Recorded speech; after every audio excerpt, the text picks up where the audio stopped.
Hello అండి. ఈరోజు మన వీడియో వచ్చేసి ఏంటంటే సొరకాయ చెక్క ఏ విధంగా చేయాలో చూపించాలనుకుంటున్నానండి. చాలా ఈజీగా, టేస్టీగా ఉంటాయండి. మీరు ఒకసారి ట్రై చేసి చూడండి. నా ఛానల్‌ని ఫస్ట్ టైం చూసేవాళ్ళు ఎవరైనా ఉంటే సబ్స్క్రైబ్ చేసుకోండి ఫ్రెండ్స్. అలాగే పక్కనున్న గంట సింబల్‌ని క్లిక్ చేశారంటే నేను ఏ వీడియో పెట్టినా కూడా మీకు నోటిఫికేషన్ వస్తుందండి.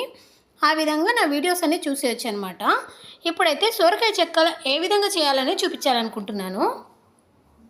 దానికోసమని 1 కేజీ రైస్ పౌడర్ తీసుకున్నాను. రైస్ పిండి తీసుకొని పక్కన పెట్టేశాను. అలాగే ఒక సొరకాయ తీసుకున్నానండి. పావు కిలో సొరకాయ తీసుకున్నాను. చాలా లేతది. ఇలా తీసుకున్న తర్వాత పైన చెక్క మొత్తం తీసేసి ఇలా తురుముకోవాలన్నమాట. మరి గ్రైండ్ చేయకుండా ఇలా తురుముకుంటే నీట్గా ఉంటుందన్నమాట. తురుముకొని ఒక బౌల్లో పక్కన పెట్టేసిన తర్వాత ఒక 10 పచ్చిమిర్చి, అలాగే 4-5 వెల్లుల్లి రెమ్మలు, కొంచెం జీలకర్ర కూడా వేసేసి ఇలా కచ్చిపచ్చగా గ్రైండ్ చేసుకోవాలండి. కావాలంటే మీరు కొంచెం కొత్తిమీర, కరివేపాకు, పుదీనా అలా కూడా వేసుకోవచ్చు. నేను ఇక్కడ వద్దని వేయలేదన్నమాట. మీకు కావాలంటే వేసేయండి. నేను స్కిప్ చేసేసానమాట. చూడండి, అది ఇలా కచ్చిపచ్చగా గ్రైండ్ చేసిన తర్వాత ముందుగా మనం తురుముకొని పెట్టుకున్నాం కదా సొరకాయ ఉంది కదండి, అందులో ఇవి కలిపేసి ఒకసారి బాగా కలిపేయండి. కలిపేసిన తర్వాత రైస్ పిండి కూడా కొంచెం కొంచెంగా వేస్తూ ఇలా కలుపుకోవాలన్నమాట పిండి. చూడండి, మనకి ఇందులో వాటర్ పోయిన అవసరం లేదండి. సొరకాయల వాటర్ ఉంటుంది కదండి, అదే మనకు సరిపోతుందన్నమాట. మనం ఇంకా వాటర్ పోసామంటే మనకి లూజ్ అయిపోతుంది పిండి. అప్పుడు చెక్కలు అనేది నీట్గా రావండి.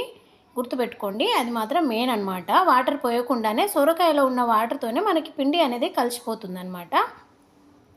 అందులోనే కొంచెం నువ్వులు తీసుకొని దోరగా వేయించుకొని ఇందులో కొంచెం కొంచెంగా వేసుకుంటూ కలిపామంటే మనకి చెక్కలు అనేది కొంచెం టేస్టీగా ఉంటాయండి. అందుకే కొంచెం దోరగా వేయించుకొని వేసానమాట. ఇక్కడ వైట్ కలర్ నేను నువ్వులు వేస్తున్నాను. మీ దగ్గర బ్లాక్ ఉంటే బ్లాక్ కూడా వేసేయండి, లేదా మీకు నచ్చకపోతే స్కిప్ చేసేయండి, అది మీ ఇష్టం అనమాట. తర్వాత అందులోనే కొంచెం టేస్ట్కి సరిపడా సాల్ట్ వేసేయండి. అలాగే కొంచెం పసుపు, కారం కూడా వేసేయండి. ఎందుకంటే కొంచెం కలర్ కనిపిస్తుంది మనకి చెక్క అనేది, అప్పుడు కొంచెం టేస్ట్ కూడా వస్తుంది, అలాగే కొంచెం కలర్ కూడా చేంజ్ అవుతుంది కదా. సో అందుకని నేను కొంచెం పసుపు, కారం కూడా వేస్తున్నానండి. మీకు వద్దనుకుంటే స్కిప్ చేసేయచ్చు. మనం నార్మల్ చెక్కలు చేస్తున్నప్పుడు కూడా పసుపు, కారం, కొంచెం మసాలా ఐటమ్స్ కూడా వేస్తూ ఉంటాం కదండి, అలాగే ఇందులో కూడా వేస్తే కొంచెం టేస్టీగా ఉంటుందన్నమాట. ఇలా వేసిన తర్వాత ఇలా కలుపుకుంటే పిండి అనేది ఇలా అయిపోతుంది కదా. ఇప్పుడు దీన్ని పక్కన పెట్టేసిన తర్వాత ఒక కడాయి తీసుకొని కడాయిలో డీప్ ఫ్రైకి సరిపడా ఆయిల్ పోసేయండి. బాగా హీట్ అవ్వాలండి ఆయిల్ అనేది.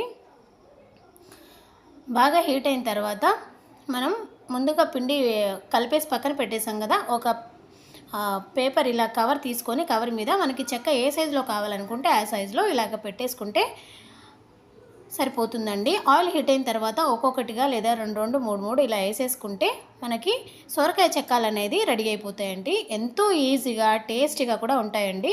మీరు ఒకసారి ఇలా ట్రై చేసి చూడండి, చాలా బాగుంటుంది. మీకు ఏ విధంగా కావాలంటే ఆ విధంగా చేసుకోవచ్చు చెక్కాలు. సైజ్ మాత్రం మాకు ఈ సైజ్ సరిపోతుందని మేము ఈ విధంగా చేసామన్నమాట.